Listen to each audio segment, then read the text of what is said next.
Magandang araw po sa inyo lahat, sa lahat ng tagapakinig at tagapanood.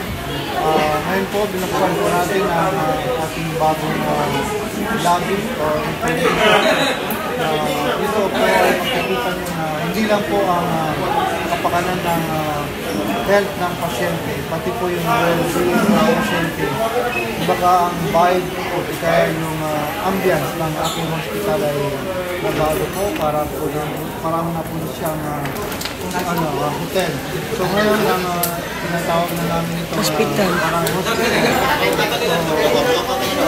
So gear up po tayo for hospital furniture ang Cotabato Regional Medical Center. So ibig sabihin po ay hindi lang po ang taga dito, taga barn, dito sa pati po natin lugar sa Visayas, Mindanao at saka sa ibang bansa. Kasi po ang Cotabato Regional Center ay hindi po we are known for national and international. So ngayon po nag-open na rin po yung ating command center. So lahat po ng mga referrals galing sa primary, secondary hospital, lahat po nagaan sa command center. Bago po natin napapalitin dito sa ating hospital para maganda po yung pag-tanggap o well communicated na pagdating dito, maasikaso pa agad. So ang ating bottleneck po ngayon dito ay sa emergency room. Kasi po halos lahat ng mga sakit ay dito po sa atin. Kahit po yung mga ordinary na sakit, yung mga ulit-sipon, dito po dinadala. So dapat po yung mga ganyan ordinary na sakit, hindi lang po yan dinadala dito sa Cotabato Regional Medical Center. Dinadala po dito sa atin yung mga complicated. Kasi po, kali po yung APEX o yung End Reference Center na iba't ibang primary healthcare facilities, mga primary hospitals. Kaya po dapat po sa tayo na yung sinasabi na universal healthcare na healthcare provider network. So mag-network yung isang probinsya na yung mga kanilang hospital ay grupo sila.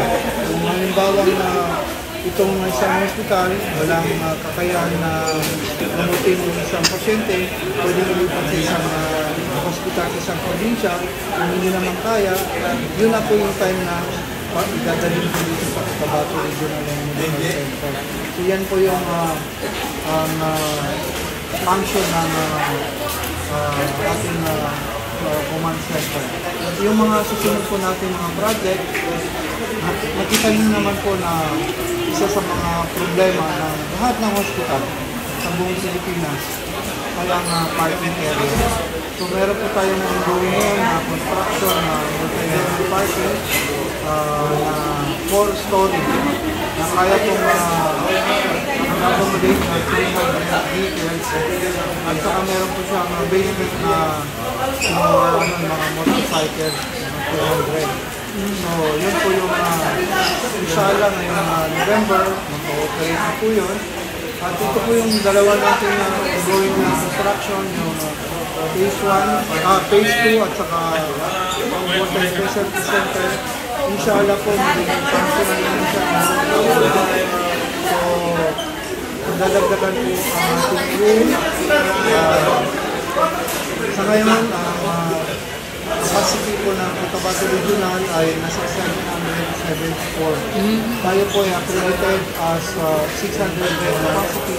Pero yung operating natin capacity, kumbaga yung bed capacity natin ngayon existing ay 774. So ngayon, pag na-open po yung ibang mga building, madadagdagan po yan, aabot po tayo ng 1,000 bed capacity. So, kaya po, nakabilin po ngayon sa Kongreso yung upgrading ng Cotabato Regional Medical Center to 1,000 bed capacity. So, isa po sa mga susunod na major project natin ay po yung kidney transplant building. So, tayo po ay plano. Nasa pipeline na po ang kidney transplant dito po sa Cotabato Regional Medical Center. Yung mga ating mga personnel at saka health workers para po sa organ donation at saka transplant ng pasyente ng kidney ay ready na po sila. Ang kulang na po yung facility. Although meron na tayong existing operating room, pwede po tayong organ donation and transplant na pero kinakailangan po natin yung specialized operating room para po sa kidney transplant.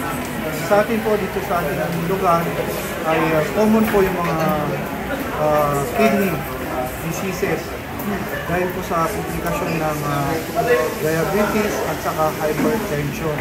So ito pong ating pamahalaan at ang Department of Health ay pinapriority niya po yung primary health care unit, implementasyon ng universal health care at saka yung bago po ngayon yung purong kalusugan na sinasabi ko nila na meron pong 8 priority health outcomes. Ito po yung sabi ko kanina sa maternal health, vaccination, sanitation, yung screening ng TB at saka HIV, yung mga yung motor vehicle accident, bubuli yan dito sa atin, at saka po yung treatment ng cancer. Dito po sa atin, kumpleto na po tayo para sa mga cancer treatment. Meron po tayong cancer resistance fund na ang mga diabetic patient ay pwede kong mag-avail.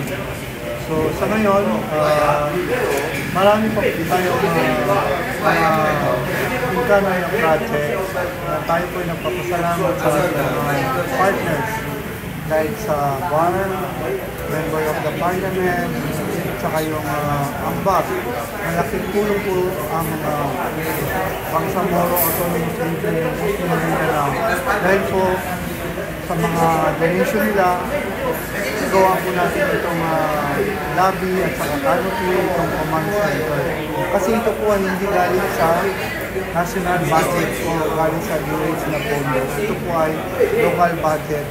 Kung ano po yung mga dinonate nila, nagiging income namin. So yun po ang ginawa namin dito sa construction itong lobby, saka yung command center. Saka po yung multi-level parking. Lahat po yun nanitanin po sa income ng hospital. So hindi po yun may sa katuparan kung wala po yung bar.